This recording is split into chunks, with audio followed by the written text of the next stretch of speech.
Oh kon borong. Oh kon borong. Es tehmu cik oke ra? Masih. Ya kono didol goblok.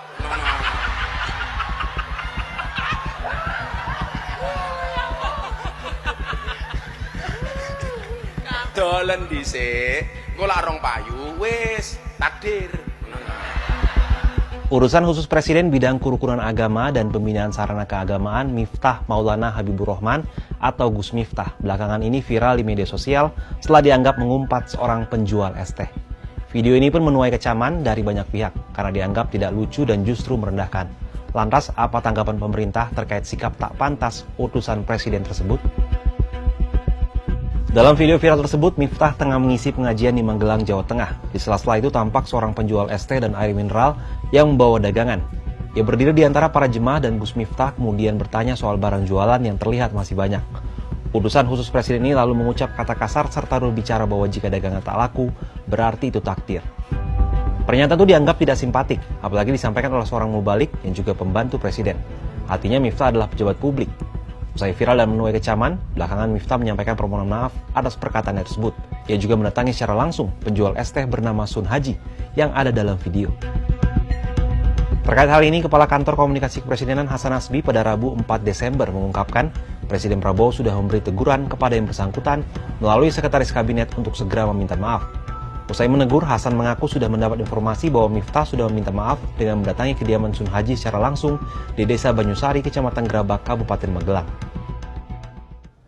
Lantas siapa sebenarnya Miftah Maulana atau yang biasa disebut Gus Miftah ini hingga akhirnya diangkat oleh Presiden Prabowo sebagai utusan khusus Presiden?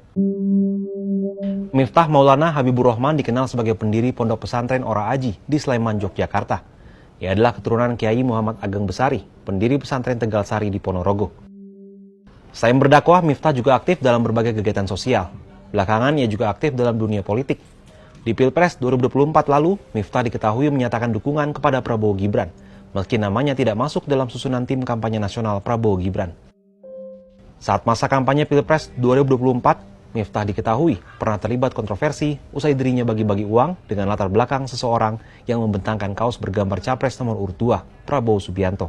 Namun ia membantah hal tersebut dan menegaskan kegiatan tersebut tidak terkait dengan kampanye. Setelah Prabowo Gibran dilantik sebagai Presiden Wakil Presiden, Miftah turut diangkat sebagai utusan khusus Presiden bidang kerukunan agama dan pembinaan sarana keagamaan, jabatan yang masih dipegang hingga saat ini. Ini bukan pertama kalinya pembantu Presiden Prabowo menuai kontroversi. Sebelumnya, ada juga pernyataan ataupun kebijakan yang diambil oleh pembantu Presiden yang menuai sorotan dari masyarakat. Menteri Desa Yandri Susanto misalnya, jadi sorotan publik setelah menyebarkan undangan untuk kegiatan pribadi dengan menggunakan surat resmi Kementerian Desa dan PDT. Surat undangan yang ditandatangani Yandri Susanto itu ditujukan kepada Kepala Desa, Ketua RT, hingga kader posyandu di wilayah Kramatwatu, Serang, Banten, untuk hadir dalam peringatan haul kedua ibunya, tasyakuran, dan perayaan Hari Santri. Belakangan, ia mengaku salah karena baru menjabat sebagai menteri.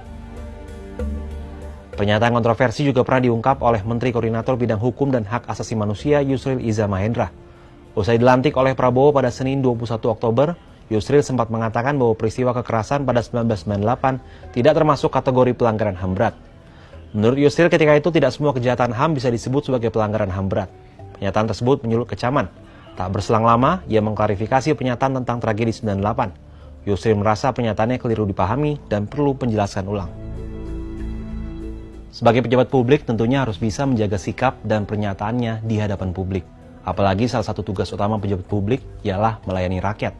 Pertanyaannya, apakah pantas guyonan dengan kata-kata tidak pantas diucapkan oleh seorang utusan presiden di depan publik? Gimana menurut sahabat Kompas?